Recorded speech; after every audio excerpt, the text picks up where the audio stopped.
Where are you going? Amelina, alis na ako. Doon muna ako sa kwarto natin sa QC. So talagang maghihiwalay na kayo? Dati ba alam mo may pinagdadaanan ako ngayon? Ngayon na nabunyag na ang sikreto ng pamilya natin, wala nang rason para magpanggap tayo na maayos tayo sa bahay na to. Sikreto? Anong sikreto ng pamilya? Dad,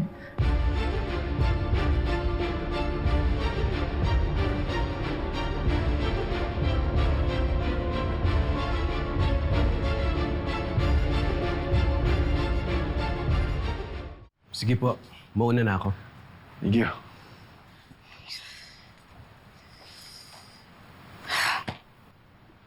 Teka, paano na yung kaso?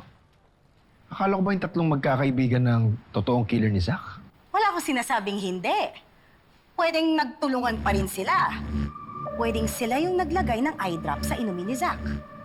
That's what we have to find out. Poison is a woman's weapon, Kirby. Kailangan lang natin mahanap kung sino sa kanila ang gumagamit ng eye drops.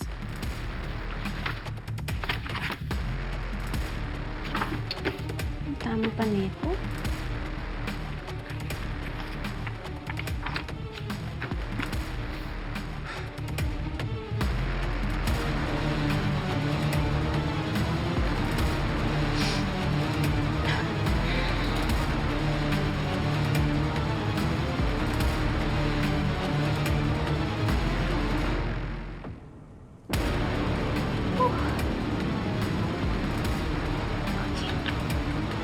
that's better.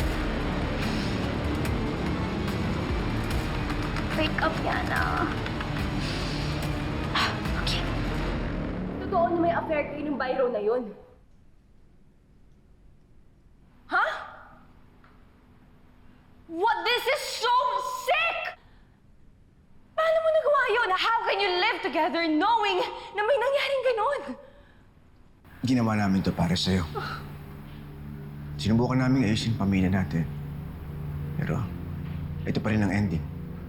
Sinubukan namin ayusin ang relationship namin. Pero hindi na namin kayang ayusin. Sabi ni Sugar, yung girlfriend daw ng Byron na yun, may alam sa pagkamatay niya. Oh my God, Ma! Did you kill Byron? We were long over bago siya namatay. Besides, hiniwalayan ko siya because I chose her family. Wow! How noble of you, Ma! How noble of you na iniwan mo yung kabit mo para sa amin. Millie, I told you, wag mo kong binabastos. And why not, ha? Now you don't think so highly of yourself, no? You're not so mighty. Naalala mo ba nung ginudge mo ko? Nung nangyari yung sa amin ni Zach? Mas nakakadiri ka, Ma! Pumatol ka sa isang nobody and he's even half your age. Ingrata! I almost killed myself because I fell short of your expectations. Alam mo ba yun? Ha?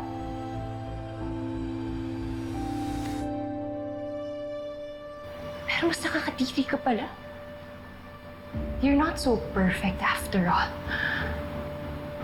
Never na ako magpapamanipulate sa'yo, Ma. Never again, my perfectly imperfect mother.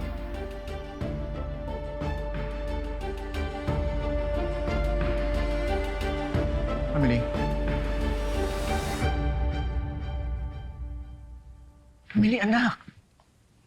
Saan ka pupunta? I don't know. I don't know that. Anak, sa akin ka na lang sumama. Then what? Be an outsider sa inyo ni Liv and ni Tita Leona? Anak, hindi ako titira kasama sila. Sa ngayon, oo. But can you promise me na hindi mo sila babalikan? Na tayong dalawa lang in this new life. Do you think you can do that?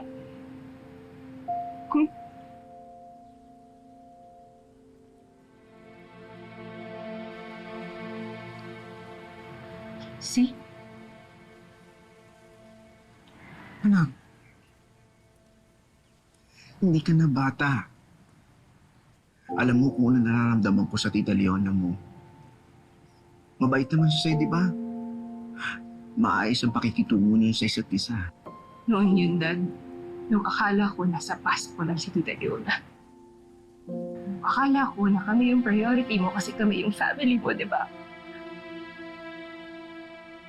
Anak,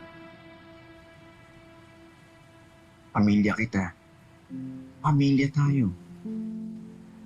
Kung totoo yan, then don't leave. Then don't leave me, Dad.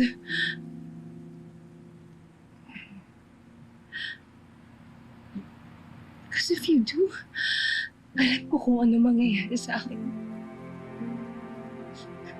I will be pushed aside whenever you're with Liv and Tita Leona. Nakita ko na ito lahat nangyari kay Liv before every time she visits us here. She was always the outsider wanting in. Pero this time parang mababaliktad yung sitwasyon, Dad.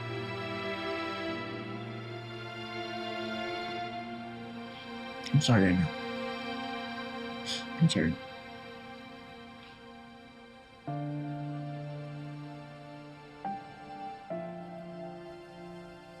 Mukhang mas mahal mo na talaga sila, no? Kesa sa amin. Kesa sa akin. Hindi, anak.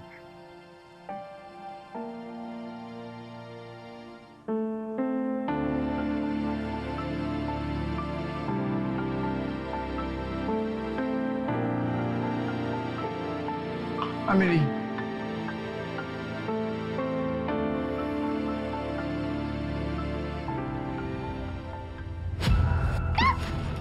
Oh my God, Inspector! Chine-check ko lang kung okay pa ang star witness ko.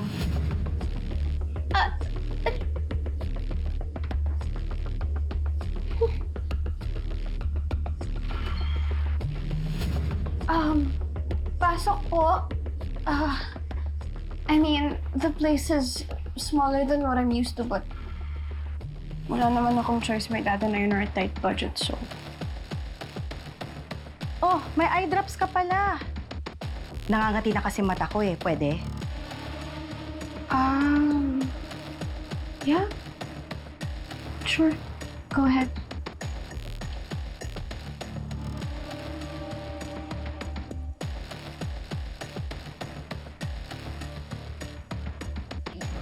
You can have it if you want. I barely even use it. Paminsan-minsan lang, so... Eh, bakit ka meron nito kung di mo naman pala ginagamit?